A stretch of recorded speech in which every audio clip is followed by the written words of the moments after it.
اللهم صل على سيدنا ومولانا محمد معدن الجود والکرم وآلہ وصحبہ وبارک وسلم۔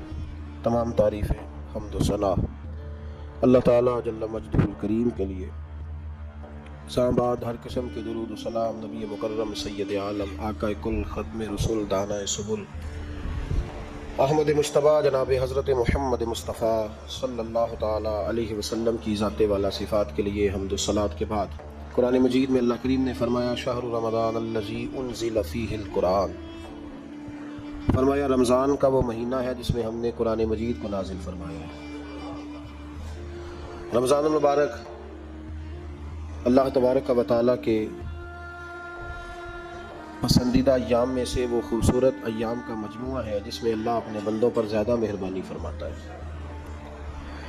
ہمارے ہاں بہت ساری چیزوں کو سن سن کے اور بہت سارے معاملات کو دیکھ دیکھ کے ہم سمجھتے ہیں کہ یہ روٹین کی بات ہے، ہر سال روزے آتے ہیں، ہر سال رکھنے ہوتے ہیں۔ چونکہ یہ بڑا عظمت اور قدر والا مہینہ ہے، لیکن چونکہ خود چل کے آتا ہے تو جو چیز خود چل کے آتی ہے اس کی کئی دفعہ قدر کمزور ہو جاتی ہے، لہذا ہم روٹین کے فضائل سنتے ہیں، روٹین میں اسے لیتے ہیں۔ میرے عزیز، ہماری محافل جب ہوتی ہیں نا، محافل تو ان میں نقیب محفل ہوتا ہے، اسٹیج سیکرٹری بھی لوگ اس کو کہتے ہیں اور بھی کئی ناموں سے پکارتے ہیں۔ وہ آنے والے شخصیت کا تعارف کراتا ہے، کہتا ہے کہ فلاں صاحب آنے والے ہیں، پھر یہ بھی کہتا ہے کہ وہ بڑے اچھے ہیں، بڑے خوبصورت بولتے ہیں، اب میں فلاں قاری صاحب کو دعوت دینے لگا ہوں۔ قاری صاحب جو ہیں وہ بڑی اچھی تلاوت کرتے ہیں، بڑی اچھی ان کی آواز ہے اور بڑا اچھا ان کا لہجہ ہے، وہ تعارف کرا رہا ہوتا ہے۔ پھر نعت خواہ کے حوالے سے بھی اس طرح کے وہ تعریفی کلمات ادا کرتا ہے، لیکن لوگ بعض اوقات سمجھتے ہیں کہ ان بیچاروں کی ڈیوٹی ہے، انہوں نے یہ کام کرنا ہی ہے، ان کی ذمہ داری ہے۔ اور اسی طرح ہوتا بھی ایسے ہی ہے، ہماری محافل کے جو اکثر نقیب حضرات ہوتے ہیں ان کے جملے رٹے رٹائے ہوتے ہیں، وہ انہوں نے سب کو کہنے ہی ہوتے ہیں، وہ کہے جاتے ہیں۔ لیکن اگر کسی محفل کے اندر نقیب محفل کوئی بہت بڑا عالم ہو، بہت بڑا محدث ہو، شیخ الحدیث ہو، یا کسی خانقاہ کا کوئی صاحب تقویٰ صالح مسند نشین ہو، اگر وہ کھڑا ہو کے کہے کہ جناب آج میں آپ کو تعارف کرانے لگا ہوں ایک بہت بڑے علامہ، ایک بہت بڑے صوفی آ رہے ہیں، پھر ہم سمجھ جائیں گے کہ جس کی ہمارے حضرت تعریف کر رہے ہیں وہ کوئی بڑا ہی اچھا آدمی ہے۔ پھر ہم سمجھیں گے نہیں، یہ روٹین کی گفتگو نہیں ہو رہی، یہ وہ رسم نہیں جو روز ادا ہوتی ہے، اس میں کچھ انفرادیت ہے، کچھ تخصیص ہے، کچھ اس کے اندر چیزیں زیادہ ہیں۔ وہ پھر انفرادی طور پر ہم تھوڑا سا اس کو زیادہ درجہ دیں گے، نہیں حضرت جی کہہ رہے تھے آج میں نے قبلہ سے سنا ہے، آج فلاں شیخ اور صوفی نے فلاں کی تعریف کیا تو بات کچھ زیادہ ہوگی۔ میرے بھائیوں، مثال دی ہے آپ کو سمجھانے کے لیے کہ رمضان المبارک وہ عزت اور عظمت والا مہینہ ہے جس کا تعارف کسی عام آدمی نے نہیں، رب کریم کے قرآن نے بیان فرمایا ہے اور میرے مصطفیٰ کریم کی زبان اطہر نے بیان فرمایا ہے۔ لیکن آنے سے پہلے بخاری مسلم میں حدیث ہے، حضرت سلمان فارسی رضی اللہ تعالیٰ عنہ کہتے ہیں رمضان شروع ہونے سے پہلے نبی پاک نے ہمیں مسجد میں بلایا اور خطبہ ارشاد فرمایا باقاعدہ، اور ارشاد فرمایا لوگوں تم پر ایک مہینہ آنے والا ہے جس میں اللہ اپنے بندوں پر خاص قسم کی رحمتوں کا نزول فرماتا ہے۔ خود رسول پاک نے ہمیں کس قدر زیادہ اس مہینے کا اکرام کرنا ہے اور کس قدر زیادہ اس کو اہمیت دینی ہے اور کس قدر زیادہ ہمارے لیے وہ باعث عظمت ہے کہ جس مہینے کے فضائل خود رسول پاک علیہ السلام نے بیان فرمائے۔ اور نبی پاک صلی اللہ علیہ وسلم نے فرمایا کہ اس مہینے میں تم نفل پڑھو گے تو اللہ فرض کے برابر ثواب عطا فرمائے، اور فرض کا ثواب اللہ 70 گنا عطا فرمائے۔ کتنا بولیے؟ اچھا ہوتا پتہ کیا ہے، ہمارے ہاں لوگوں کو پتہ چل جائے نا فلاں کاروبار آج کل زیادہ صحیح چل رہا ہے تو سارے لوگ وہی کاروبار شروع کر لیتے ہیں۔ سی این جی کچھ دنوں بڑی زبردست تجارت ہوتی تھی تو میرا خیال ہے کہ ہر کلومیٹر پر اللہ ماشاءاللہ سی این جی نظر آتی تھی۔ اب لوگوں نے سمجھ لیا ہے کہ شاید کھانا کھانے کا لوگوں کا مزاج زیادہ ہے، تو ہم جس چوک میں کھڑے ہوتے ہیں، جس جگہ جاتے ہیں، وہاں لوگ سب سے پہلے بتاتے ہیں کہ یہاں فلاں ہوٹل بڑا معروف ہے، اس پہ آپ کو کھانا کھلائیں گے۔ اب ہر آدمی نے ہوٹل کھول لیا، بلکہ اللہ تعالیٰ معاف کرے ہمارے یہاں تو تعلیم بڑی اچھی تجارت ہے۔ جب سے سرکاری اسکولوں کی حالت تھوڑی خراب ہوئی تو ہر بندے نے پرائیویٹ اسکول کھول لیا، بہت بڑی تجارت ہے معاذ اللہ۔ میں کبھی کبھی پریشان ہو جاتا ہوں کہ وہ قوم کیسے آگے بڑھے گی جو تعلیم بیچتی ہے۔ اور اللہ تبارک و تعالیٰ مجھے معاف کرے تو ہمارے ہاں تو صحت کا شعبہ سب سے زیادہ تجارت کا حامل ہے، کہ اگر کوئی آدمی اچھی انویسٹمنٹ کر کے کسی اچھی جگہ ہاسپٹل بنا کے کوئی 2-4 اسپیشلسٹ ڈاکٹر بنا لے تو پھر تو وہ بے شک جھاڑو کے ساتھ پیسے جمع کرے، مسئلہ ہی کوئی نہیں۔ ہم یہ کرتے ہیں کہ جو پتہ محسوس ہوتا ہے نا کہ اس جگہ مجھے رمق زیادہ نظر آ رہی ہے، تجارت میری زیادہ بڑھے گی، تو لوگ ادھر توجہ کر لیتے۔ او خدا کے بندو، صحابہ کا مزاج یہ تھا کہ جہاں انہیں پتہ چلتا تھا نا اس نیکی کا ثواب زیادہ ہے تو بھاگ کر اس نیکی کی طرف توجہ کرتے تھے۔ آپ صحابہ کی سیرت کی کتابیں دیکھیے، حضرت انس بن مالک رضی اللہ تعالیٰ عنہ فرماتے ہیں جب نبی پاک علیہ السلام نے رمضان کی شان بیان کی تو صحابہ کا یہ مزاج بن گیا کہ وہ اپنے سارے کام رمضان سے پہلے سمیٹ لیتے تھے، رمضان شریف سے پہلے سارے کام سمیٹ لیتے، لینے دینے کے معاملات صاف کر لیتے، خریداری ہو جاتی، گھر کے اندر کوئی کام کرانا ہوتا تو وہ رمضان سے قبل کرا لیتے۔ یکم رمضان کو وہ مسجدوں میں ڈیرے لگا لیا کرتے تھے، وہ کہتے تھے نیکیاں جمع کرنے کے جاؤ، نیکیاں۔ دیکھیں نا، سب سے مصروف ترین زندگی ہمارے نبی پاک صلی اللہ علیہ وسلم کی زندگی ہے۔ 23 سالوں میں نبی پاک علیہ السلام نے 2300 سالوں سے بھی زیادہ کام کیا۔ بڑا مصروف وقت تھا حضور کا، بڑا مصروف۔ ہمارے یہاں نا، میں ایک جگہ پہ حاضر تھا تو ایک بزرگ تقریر فرما رہے تھے، وہ کہہ رہے تھے اب خانقاہوں میں جو اللہ اللہ ہو رہی ہے وہ چھوڑ کے باہر نکلو، اب میدان میں نکلنے کا دور ہے۔ تقریر ختم ہوئی تو میں نے کہا حضرت ناراض نہ ہوئیے گا، ویسے کون سی خانقاہ میں اللہ اللہ ہو رہی ہے، یہاں سے آپ باہر نکالنا تو دور ہی گزر گیا اللہ اللہ کرنے، تو لنگر شنگر چل رہا ہے خانقاہوں میں، یا باتیں شاتیں ہو رہی ہیں، کیلوں کال کی دنیا ہے، مستی اور حال کی تو کب سے چلی گئی، تم باذن اللہ جو کہتے تھے وہ رخصت ہو گئے، خانقاہوں میں مجاور رہ گئے یا غور کم۔ اب تو کہا کس کو آپ کہہ رہے ہیں کہ اللہ اللہ چھوڑ کے باہر ہو، کون اللہ اللہ کر رہا ہے، اللہ ماشاءاللہ ہے، حال ہی کوئی نہیں۔ اسلام فقط اللہ اللہ کا مذہب نہیں۔ نبی پاک صلی اللہ علیہ وسلم نے کہا لا رہبانیت فی الاسلام، میرے اسلام میں رہبانیت کا کوئی حصہ نہیں۔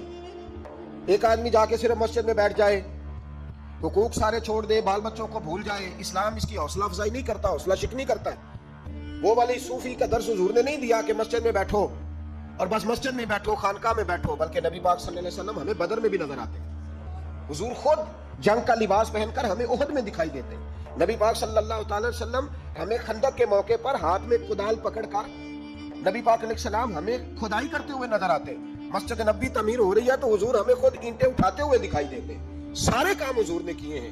لیکن میرے بھائی یاد رکھو، اگر بدر میں جانا میرے نبی کی سنت ہے تو غار حرا میں چپ کر کے بیٹھ کے اللہ اللہ کرنا یہ بھی میرے نبی کی سنت ہے صلی اللہ تعالی علیہ وسلم۔ اگر احد میں، خندق میں، حنین میں، میدان میں رہنا حضور کا طریقہ ہے تو غار ثور میں 3 دن اللہ اللہ کرنا بھی نبی پاک کا ہی طریقہ ہے۔ اگر سارا دن تبلیغ کرنا حضور کا طریقہ مبارکہ ہے تو ساری رات مصلی پہ کھڑے رہنا، اور صحیح مسلم میں حضرت عائشہ فرماتی ہے کہ قدموں پہ ورم آ جانا یہ بھی تو میرے نبی کا طریقہ ہے نا۔ تو میرے بھائی اس کو کون اپنائے گا؟ مصروف ترین زندگی نبی پاک کی، اس کے باوجود اللہ کے رسول ہر سال 10 دن کا اعتکاف کرتے تھے، ہر سال۔ ایک سال جہاد پہ گئے تھے، اعتکاف نہیں ہو سکا، اگلے سال میرے نبی پاک نے 20 دنوں کا اعتکاف فرمایا، پچھلے 10 دن کا۔ میں نے ایک بزرگ کی تعریف کی، ایک اپنے بڑے پیارے میرے محبت والے دوست ہیں، ان کے سامنے میں نے کہا یار یہ بندہ بڑا 4 سال اعتکاف کرتا ہے، تو انہوں نے ترجمہ کر دیا میری بات کا، تھوڑی سی تشریح کر دی، کہنے لگے ماشاءاللہ فارغ ہو گئے، اب بچوں کی شادی ہو گئی، اب فارغ ہیں۔ تو میں نے کہا کہ آپ یہ کہنا چاہتے ہیں کہ جو فارغ ہوتا ہے وہ اعتکاف کرتا ہے؟ آپ یہ کہنا چاہ رہے ہیں؟ چونکہ میرا پیار تھا تو میں نے کہا ان سے کہ جو کوہ طور پہاڑ آپ نے سر پہ رکھا ہوا ہے آپ بھی ذرا اتار کے پھینکے دیکھو تو صحیح کہ آپ کون سا مار کا فتح کر رہے ہیں، کس طرح کا ہمارا رویہ ہے، کس طرح کی ہماری سوچ۔ اگر کوئی شخص خیر کا کام کر رہا ہے تو بجائے اس کی حوصلے کہتے ہیں فارغ ہے، بچوں کی شادی ہو گئی، بچے کام کاج کرتے ہیں اس لیے بیٹھتے ہیں۔ تو میں نے کہا آپ نے جو پہاڑ اٹھایا وہ بھی ذرا دکھائے، روٹی آپ بچوں کو دیتے ہیں کہ اللہ دیتا ہے؟ ان کی پرورش کی ذمہ داری آپ کی ہے یا رب کریم کی ہے؟ تو 2 گھڑیاں محنت کرنے کا مطلب یہ ہے کہ تم نے پہاڑ اٹھایا ہوا ہے سر پہ؟ تو اس طرح کے فلسفہ ہم بیان کرتے ہیں۔ افسوس یہ ہوتا ہے کہ رمضان المبارک اس میں بھی وہی سیاستیں، وہی خوش گپیاں۔ میں تو دعا مانگتا رہتا ہوں کہ اللہ روزوں میں کوئی الیکشن نہ ہو، آپ بھی آمین کہہ دیں، ورنہ وہی مصیبتیں، وہی جھوٹ سچ، وہی دروازوں پہ وہی خدا کا واسطہ، بس کر دو، رمضان شریف ہے، ٹھہر جاؤ ذرا، کیا ہو گیا ہے؟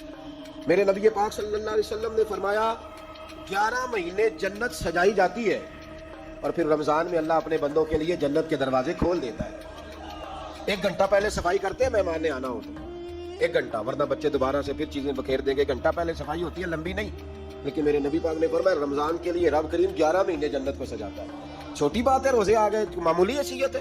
ہم لوگ انہی معاملات میں، میں منع کرتا ہوں، ہمیشہ منع کرتا ہوں، آپ کو ہر سال منع کرتا ہوں، میں پابندی سے 1-2 اخبار ڈیلی دیکھتا ہوں، میرا ناشتہ نہیں ہوتا جب تک اخبار نہ ہو، چونکہ بزرگوں کا فتویٰ ہے جمعے کا خطبہ وہ دے جو عالمی حالات سے باخبر ہو۔ ہم کوئی رسمی تقریر نہیں کرتے کہ لوگوں کو کہیں کہ روزے آ گئے تو کون سا مہینہ چل رہا ہے تو مہینے کے حساب سے خطاب ہو۔ رسول اللہ صلی اللہ تعالیٰ علیہ وسلم کی امت کے جو ذمہ دار اور پہرے دار ہوتے ہیں انہیں امت کی پہرے داری کرنی ہوتی ہے، اس لیے وہ یہ نہیں دیکھیں گے کہ کون سا موضوع چل رہا ہے اس پر میں نے 1 گھنٹہ گزارنا ہے، ترجیحات پر بات ہوگی۔ بات یہ عرض کر رہا تھا کہ میں رمضان شریف میں اخبار نہیں دیکھتا۔ میری اپیل ہے آپ سے کہ آپ رمضان شریف میں نا رمضان ٹرانسمیشن بھی نہ دیکھیں، ٹی وی خبریں بھی نہ سنیں، سارا سال سنیے خبریں۔ ہماری خبریں سننے سے ملک میں کیا انقلاب آ گیا، یا وہ جو ہم نے چوک میں کھڑے ہوتے تجزیہ کیا تھا اس سے کتنے لوگ سنور گئے۔ چھوڑیں، جتنا وقت ملے وہ آ کے مسجد میں بیٹھے، اللہ کے گھر میں وقت گزاریں، ٹائم دیں۔ عبادت آپ کو زندہ کرے گی، روحانیت پیدا کرے گی، توانائی آئے گی، خوبصورتی آئے گی آپ کے اندر، آپ زندہ رہیں گے۔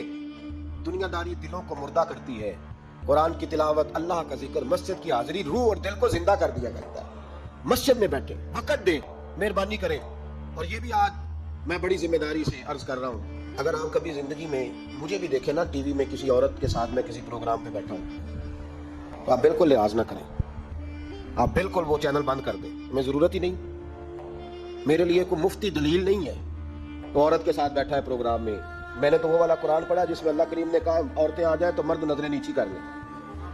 ہم نے تو وہ والا قرآن پڑھا جس میں حکم ہے کہ مرد آئے تو عورت اپنی نظر نیچی کر لے۔ تو جہاں علامہ صاحب کے سامنے لڑکی بیٹھی ہے ٹی وی میں انٹرویو لے رہی ہے وہاں نظریں نیچی ہوتی ہیں؟ کہاں سے فتویٰ آیا؟ حضرت جنید بغدادی تو فرمایا کرتے تھے کہ حسن بصری پڑھانے والا ہو، رابعہ بصری پڑھنے والی ہو، تو پھر بھی ان کو بغیر پردے کے پردے پڑھانے کی اجازت نہیں ہے۔ بات ختم ہو گئی۔ میں کل مجھے سرکاری یونیورسٹی ہے جامعہ کوٹلی کشمیر کی، انہوں نے مجھے دعوت دی کہ آپ کو لیکچر دینا ہے سائنس، تقویٰ اور رمضان۔ تو اسٹوڈنٹس ہوں گے، کچھ پروفیسر ہوں گے، تو میں نے کہا کہ اتنے بڑی جگہ آپ نے مجھے بلا لیا، یونیورسٹی لیول کے طلباء تو بڑے آگے جا چکے ہوتے ہیں۔ چلے خیر، میں وہاں حاضر ہوا۔ جب میں پہنچا تو ایک پروفیسر صاحب مجھ سے کہنے لگے کہ لڑکیاں بھی ہیں۔ تو میں نے کہا کہ ٹائم دیتے وقت آپ سے گزارش کی گئی تھی کہ لڑکیاں نہیں ہونی چاہیے۔ تو وہ ایک جملہ بولنے ہی لگے تھے، تو میں نے ان سے کہا کہ آپ مجھے دکھیاں نوس مولوی سمجھ لیں، میں پرانے خیالات کا ہوں، آپ مجھے پرانا سمجھ لیں، اس لیے کہ میرے حضرت صاحب فرمایا کرتے تھے ہر چیز نہیں لے لینا، دین نہ نیا لینا۔ وہ 1400 سال پرانا ہی ہمیں ٹھیک ہے، ہمیں نیا دین نہیں چاہیے۔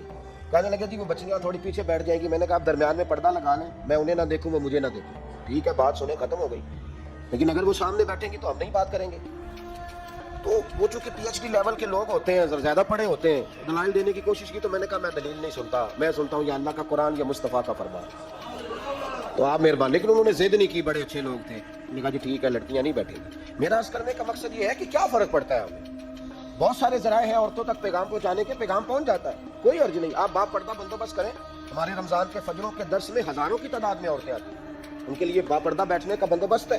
لیکن کوئی ضروری ہے کہ ٹی وی پہ ایک عورت بن سور کے سامنے بیٹھے اور آپ اس کے سوالوں کے جواب دیں؟ ہمارے لیے نہ کوئی مفتی دلیل ہے، نہ کوئی شیخ الحدیث دلیل ہے، اس طرح کا کوئی مفکر محقق ہمارے لیے دلیل نہیں، ہمارے لیے دلیل رسول اللہ کی ذات ہے صلی اللہ تعالی علیہ۔ ختم ہو گئی بات۔ اس لیے کوئی ایسی ٹرانسمیشن نہ دیکھو، کسی طرف توجہ نہ کرو۔ تو یار 30 تو روزے ہیں، وہ بھی کئی دفعہ 29 ہو جاتے ہیں۔ اللہ کہہ رہا ہے یا معدودات، ایک گنتی کے دن ہے۔ اور میرے بھائی کیا مصیبت ہے، میرا وقت نہیں گزر رہا، آپ یقین کریں، اللہ جانتا ہے، ہم تو رمضان کو زنجیریں ڈالتے ہیں، یہ کام بھی رہ جاتا ہے، رمضان گزر جاتا ہے، یہ بھی رہ جاتا ہے، رمضان گزر جاتا ہے، یہ بھی نہیں ہو پاتا رمضان، پتہ نہیں کس وقت روزے آتے ہیں، کب نکل جاتے ہیں، کہتے ہیں میرا وقت نہیں گزرتا تو میں ٹی وی دیکھتا ہوں۔ قرآن سارا پڑھ لیا ہے، حدیثوں کا مطالعہ ہو گیا، اپنی آخرت کے لیے نفل سارے پڑھ لیے، تسبیحات ساری ہو گئی، جو اب ٹائم نہیں گزرتا تھا تو ٹی وی پہ جا بیٹھے، کدھر چلے گئے ہم؟ علامہ اسماعیل حقی نے حدیث لکھی، حضرت عائشہ صدیقہ رضی اللہ تعالیٰ عنہ فرماتی ہے، تفسیر روح البیان میں موجود ہے، کہتی ہے ایک دن حضور اچانک میرے ساتھ آرام فرماتے بستر سے اٹھ کے نکل گئے۔ ہمیشہ نبی پاک علیہ السلام کا طریقہ مبارکہ تھا، جب رات کو تہجد کے لیے اٹھتے تو کہتے ابو بکر کی بیٹی حق تیرا ہے، وقت تیرا ہے، پر اگر تو اجازت دے تو میں اپنے اللہ کو راضی کر لوں۔ آج حضور نے پوچھا ہی نہیں، بستر سے اٹھے چلے گئے، کہتی میں اٹھی، میں نے دائیں بائیں دیکھا، محبوب نظر نہ آئے، حضور کی تامت استعمال شدہ پڑی تھی، وہ تامت میں نے اٹھا کے اوڑھ لی اور میں نکل گئی حضور کو تلاش کرنے۔ کہتی ہے جب میں باہر گئی مسجد نبی شریف کے ساتھ جنت البقیع کی جانب، نبی پاک سجدے میں تھے، کہتی ہے میں گئی، تھوڑی دیر کھڑی ہوئی، حضور نے آہٹ سنی تو پوچھا تو کون ہے؟ میں نے کہا میں عائشہ ہوں۔ تو محبوب نے فرمایا یہ عائشہ کون ہے؟ میں نے کہا یا رسول اللہ میں آپ کی زوجہ۔ فرمایا زوجہ کیا ہوتی ہے؟ یا رسول اللہ میں ابو بکر کی بیٹی۔ تو نبی پاک نے فرمایا یہ ابو بکر کون ہے؟ حضرت عائشہ کہتی ہے میرا کلیجہ پھٹنے کو آیا، میں وہاں سے پریشان حال واپس آئی، جب میں گئی تھی تب بھی ہلکی ہلکی بارش تھی، واپس لوٹی تو پھر بھی ہلکے ہلکے قطرے بارش کے گر رہے تھے، میں آ کے ہامتی کامتی بیٹھ گئی، تھوڑی دیر گزری تو نبی پاک تشریف لے آئے، تو حضور صلی اللہ تعالیٰ علیہ وسلم نے مجھے پریشان دیکھا تو کہا عائشہ کیا ہوا؟ کہ حضور آج وہ ہوا ہے جو کبھی نہیں ہوا، یا رسول اللہ میں پریشان ہو گئی ہوں۔ حضور عجیب بات ہے، میں گئی ہوں، آپ نے پوچھا کون ہے تو میں نے کہا میں عائشہ کا۔ عائشہ کون؟ آپ کی زوجہ۔ فرمایا زوجہ کون؟ ابو بکر کی بیٹی کا۔ ابو بکر کون؟ اور پھر حضور میں گئی ہوں تو میرے کپڑے بھیگ گئے، آپ آئے ہیں تو کپڑے خشک ہیں، سمجھ نہیں آئی۔ تو لفظ سنو حدیث کے، نبی پاک نے فرمایا عائشہ لی مع اللہ وقت، میرا اپنے اللہ کے ساتھ ایک وقت ہوتا ہے۔ کس کے ساتھ؟ آج میرا دوستوں کے ساتھ وقت ہے، آج میرا گھومنے کا وقت ہے، آج میرا خوش گپیوں کا وقت ہے، آج میرا سیاحت کا وقت ہے، آج میرا پکنک کا وقت ہے۔ میرے نبی پاک نے فرمایا لی مع اللہ وقت، عائشہ میرا اپنے اللہ کے ساتھ، میرا اپنے اللہ کے ساتھ ایک وقت ہوتا ہے۔ اس وقت نہ وہاں کوئی فرشتہ آ سکتا ہے، نہ کوئی نبی اور مرسل آ سکتا ہے۔ جب فرشتہ اور نبی نہیں آ سکتے تو عائشہ اور ابو بکر کیسے آ سکتے ہیں؟ تو کہا یا رسول اللہ پھر وہاں ہوتا کون ہے؟ تو حضور فرمانے لگے ایک میں ہوتا ہوں، دوسرا میرا رب ہوتا ہے، تیسرا کوئی موجود نہیں ہوتا۔ امت کو درس دیا ایک وقت 24 گھنٹوں میں ایسا لایا کر جس میں تو اپنے رب کو دکھڑے سنائے، جس میں تو دعائیں مانگے، جس میں تو عرض و نیاز کرے، جس میں تو اپنے گناہوں کی معافی چاہے۔ اعلیٰ حضرت کے والد گرامی سے کسی نے پوچھا، مولانا نقی علی خان صاحب سے، کہ حضرت جی فرعون 500 سال ہی حکومت کر گیا، 500 سال ہی حکومت کر گیا، اللہ کا مقابلہ کرنے والا پکا کافر بے ایمان۔ تو آپ فرمانے لگے ملا رومی کی وہ کتاب پڑھو مثنوی، جس میں انہوں نے لکھا ہے کہ جب ساری دنیا سو جاتی تھی تو فرعون اٹھ کے مصلے پہ بیٹھتا تھا، کہتا تھا یا اللہ معاف کر دے، رب تو ہی ہے، گناہگار بڑا ہوں پر مہربانی کر۔ روز معافیاں مانگتا تھا تو رب کریم کی قدرت نے مہلت دی کہ روز توبہ کرتا ہے، چلو ایک دن سچی بھی کاری جائے تو اچھا ہے، اللہ نے مہلت دی۔ اور میرے بھائی اگر تو روز رات مصلے پہ بیٹھے تو تجھے مہلت ملے، عذاب نہ آئے۔ اگر تو اپنے رب کے ساتھ تنہائی کرے تو اللہ تجھے مہلت دے، سزا نہ دے۔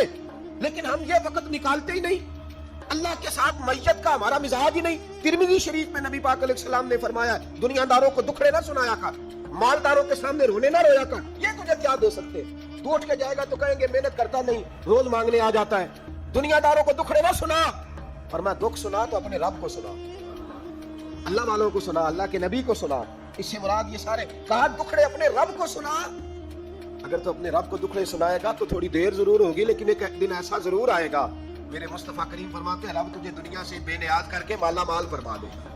دھوکے کا مزاج نہ بنا، کینچی لے کے نہ گھوم کے کیسے جیب کر سکتی، اللہ کو دکھڑے سنا۔ حضرت عائشہ عرض کرنے لگی حضور چلے یہ تو سمجھ آ گئی، لیکن بارش مجھ پہ پڑی آپ پہ پڑی نہیں، تو کہا عائشہ تم نے اڑا کیا تھا؟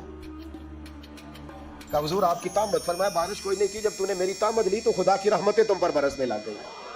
تو حضور کے وجود سے لگی ہوئی چیز کوئی اوڑھ لے تو رحمت برستی ہے، تو میرے نبی کی مسجد چومنے سے کیوں رحمت نہیں برستی؟ جالی چومنے سے کیوں نہیں برستی؟ جہاں جہاں حضور رکے، جہاں جہاں نبی پاک ٹھہرے، وہاں جانے سے کرم کیوں نہیں ہوتا؟ تو عزیزو یاد رکھو، رمضان میں ایک ڈیوٹی آپ نے یہ کرنی ہے کہ عبادت کو وقت دے، ٹائم نکالیں۔ جو اتنے سے بھی فارغ ہے نا وہ 19ویں روزے تک کل فارغ ہو کے 20 کو اعتکاف بیٹھے۔ زندگی میں ایک دفعہ اعتکاف تو ویسے بڑا ضروری ہے، ہمارے بزرگوں نے لکھا ضروری ہے ایک بندہ اعتکاف کر لے زندگی میں ایک دفعہ، ہر سال کرے تو سنت ادا ہو۔ ویسے سنت مؤکدہ علی الکفایہ ہے، بستی میں اگر کوئی بھی نہ بیٹھے گا تو سارے گناہگار ہوں۔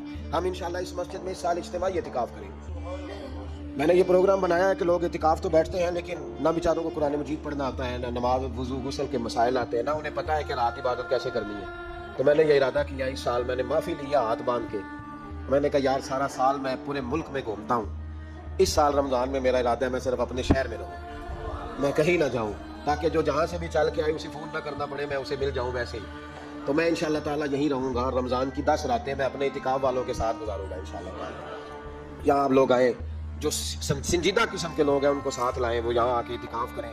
لنگر شریف بھی ہم دیں گے جو ہماری توفیق ہوگی، اور انشاءاللہ دونوں وقت دیں گے اپنی توفیق کے مطابق، اور یہ کوئی صدقہ زکوٰۃ خیرات سے نہیں ہوگا، یا آپ ہمارے مہمان ہوں گے تو یہ مہمان نوازی ہوگی انشاءاللہ۔ تو یہ اپیل آخر میں اعلان کرنا تھا، پر چلو بات آ گئی تو میں نے شروع میں کر دیا۔ یہاں ہم مقدور بھر کوشش کریں گے آپ کے لیے اجتماعی اعتکاف کا بندوبست، ہمارے جو دیگر طلباء علماء ہوں گے وہ بھی آپ کے ساتھ وقت گزاریں گے، وضو غسل نماز کی چیزیں سکھائیں گے، آپ کو قرآن مجید پڑھنا پڑھانا سکھائیں گے۔ 10 دنوں میں جو ممکن ہو سکے گا ہم انشاءاللہ تعالیٰ کریں گے۔ تو اعتکاف میں وقت دیں۔ دوسرا کام آپ نے یہ کرنا ہے رمضان شریف میں کہ قرآن پاک زیادہ سے زیادہ پڑھنا ہے، پڑھیں گے انشاءاللہ۔ اگر آپ ناراض نہ ہو تو ہم نے قرآن مجید پڑھنا بالکل ہی چھوڑ دیا. قرآن پاک کھلتا ہی نہیں, توجہ ہی نہیں, مزاج ہی نہیں, سارا دن بیت جاتا ہے, قرآن مجید نہیں کھلتا, قرآن مجید نہیں پڑھا جاتا. ایک شخص مجھ سے ملنا چاہ رہے تھے, مسجد نبوی شریف میں حاضر تھا, تو وہ ایک دفعہ آئے, گزر گئے, میں قرآن شریف پڑھ رہا تھا, پھر آئے تو گزر گئے قرآن شریف, تیسری دفعہ پھر آئے تو کہنے لگے آپ نے کتنا کو پڑھنا ہے. میں نے ان سے کہا کہ مہربانی کرو مجھے دعا دو کہ اللہ مجھے پڑھتا ہی رکھے. آپ نے یہ کیا لفظ ادا کر لیے, کتنا کو پڑھنا ہے؟ خدا کے بندو یہاں کام کیا ہے؟ اگر تلاوت بھی نہیں کرنی تو کرنا کیا ہے وہاں؟ میں اکثر کہتا ہوں کہ چونکہ ہم تو مسیتڑ ہیں, ہمارا تو مزاج ہے مسجدوں میں رہنے کا, چونکہ عام لوگوں کا مزاج نہیں ہوتا تو وہاں بھی بازاروں کو ٹائم زیادہ دیتے ہیں, خریداری میں وقت زیادہ لگاتے ہیں. اگر ہماری طبیعت مسجد میں بیٹھنے کی ہو, قرآن پاک پڑھنے کی ہو, تو بڑا ذوق بن جائے. قرآن مجید امام اعظم ابو حنیفہ امام اعظم رمضان شریف کے اندر 61 قرآن مجید پڑھا کرتے تھے. کتنے؟ 60 اور 1 61. ایک قرآن شریف دن میں پڑھتے, ایک رات کو پڑھتے, پورے دن میں قرآن مجید ختم کرتے, ایک رات کو. اور آپ فرماتے ہیں 61واں قرآن مجید وہ تھا جو میں تراویحوں میں سنا کرتا. 61 قرآن پاک آپ ہر رمضان میں پڑھا کرتے تھے. میری آپ سے گزارش ہے, ایک سپارہ مسجد میں پڑھے رمضان میں, ایک سپارہ گھر میں پڑھے. مسجد میں پڑھیں گے تو مسجد کا حق ادا ہوگا, اور گھر میں قرآن پاک کھول کے بیٹھیں گے تو بچے بھی آ کے پاس بیٹھ جائیں گے, چھوٹے چھوٹے بچے. یہ کبھی تجربہ کرنا, یہ بخشش کا ذریعہ ہے.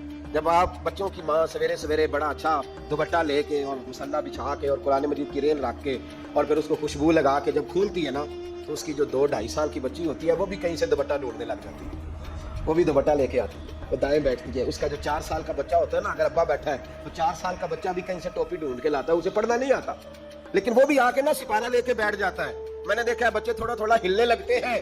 قسم اللہ کی عزت کی, مجھے ایسے لگتا ہے کہ جب بیٹیوں کے بیچ ماں بیٹھ کے قرآن پڑھتی ہے اور جب بیٹوں کے بیچ باپ بیٹھ کے قرآن پڑھتا ہے, تو مجھے لگتا ہے خدا کے فرشتے بھی آسمان کے دروازے کھول کھول کے دیکھتے ہیں, کھول کھول کے دروازے دیکھتے ہیں کہ یہ کس طرح کا رنگ ہے, کہ چھوٹا سا بچہ توتلی زبان. مجھے وہ حدیث پڑھ لینے دو جو امام جلال الدین سیوطی نے روایت لکھی ہے. فرمایا حضرت عیسیٰ علیہ السلام ایک قبر کے پاس سے گزرے تو عذاب ہو رہا تھا, چند گھنٹوں کے بعد گزرے تو وہیں رحمتوں کا نزول ہو رہا تھا.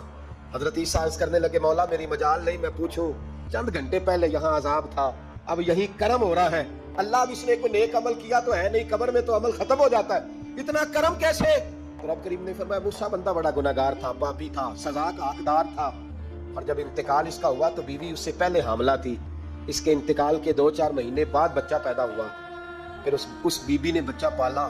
آج 4.5 سال کا بچہ مکتب گیا ہے, استاد نے بسم اللہ شریف پڑھائی ہے, اس کے بچے نے توتلی زبان پہ کہا بسم اللہ الرحمن الرحیم. تو مجھے حیا آئی ہے کہ اس بیچارے کو ابھی لفظ نہیں ادا کرنے آتے, زمین پر بیٹھ کر یہ توتلی زبان سے مجھے رحمان اور رحیم کہے اور میں اس کے باپ کو سزا دوں. بس بچے نے ایک دفعہ بسم اللہ پڑھی ہے, میں نے باپ کے سارے گناہ معاف فرما دیے. مہربانی کرو, ایک سپارہ گھر میں, ایک سپارہ مسجد میں, یہ ضرور آپ نے روٹین بنانی ہے. مسجد میں پڑھیں گے تو مسجد کا حق ادا ہوگا, گھر میں پڑھیں گے تو بچے بھی پڑھیں گے. اور تیسرا سپارہ وہ ہے جو آپ نے تراویح میں سننا ہے. کتنے سپارے ہو گئے ایک دن میں؟ 3. تو رمضان میں کل کتنے ہو گئے؟ 3 قرآن پاک. کتنے قرآن پاک جی؟ 3 قرآن مجید. ایک سپارہ دن میں, ایک رات میں, تو آپ کا 10 دن کے اندر انشاءاللہ قرآن پاک ختم ہو جائے گا. کریں گے انشاءاللہ تعالیٰ. یہ ذہن بنائے, یہ ذوق پیدا کرے. قرآن پاک کا ایک حرف پڑھے تو اللہ 10 نیکیاں دیتا ہے, اور رمضان شریف میں 70 گنا بڑھ جاتی ہیں. تو اب ذرا ضرب دے لو, بات کہاں جائے گی. تو رمضان المبارک میں قرآن پاک سے میں نے کہا کوئی اخبار نہ دیکھو, کچھ نہ دیکھو, سارا دن بس قرآن پاک دیکھو, سارا دن قرآن مجید پڑھے, قرآن پاک سے دل لگائے. حضرت عبداللہ ابن مسعود رضی اللہ تعالیٰ عنہ فرماتے ہیں نبی پاک صلی اللہ علیہ وسلم نے مجھے بلا کے کہا مجھے قرآن پاک تو سنا. میں نے کہا یا رسول اللہ آپ پہ نازل ہوا ہے, میں آپ کو سناؤں؟ تو فرمایا میرا دل کر رہا ہے میں تجھ سے سنوں. حضور کو زیادہ آتا تھا نا, تو کبھی کبھی آپ سمجھ لیں کہ آپ کو زیادہ آتا ہے, لیکن پھر بھی سامنے والے, میں اکثر کہتا ہوں مدرسے کے طلباء سے, میں کہتا ہوں آپ قاری اور حافظ تو ہو گئے ہو, پر کبھی کسی اور سے بھی سنا کرو. کیا کرو, سناؤ یار, 2 آیتیں دل کر رہا ہے. حضرت ابی بن کعب رضی اللہ تعالیٰ عنہ کہتے ہیں نبی پاک تشریف لائے تو مجھے کہنے لگے ابی ادھر آ, میں تجھے قرآن پاک سناؤں. میں نے کہا یا رسول اللہ مجھے فرمایا مجھے اللہ نے حکم دیا ہے کہ میں تمہیں سناؤں. حضرت ابی رو کے کہنے لگے یا رسول اللہ رب کریم نے میرا نام لیا ہے.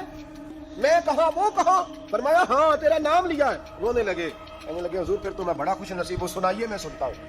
تو حضور سننا بھی حضور کی سنت ہے, سنانا بھی نبی پاک کی سنت ہے. قرآن مجید کو سنیں. اور پھر یار دکھ کی بات ہے نا کہ پاسپورٹ کے دفتر تو میں 2.5 گھنٹے کھڑا رہوں, شناختی کارڈ کے لیے میں 1.25 گھنٹہ کھڑا رہوں, اور میں پہلی دفعہ سعودی عرب جاؤں تو امیگریشن کے لیے 2.5 گھنٹے بھی مجھے لائن میں لگنا پڑے تو میں لگا رہوں. دنیا داری کے لیے تو میں اتنا کھڑا رہوں, اور تراویح کے لیے مجھے 1 گھنٹہ نہ کھڑا ہوا جائے.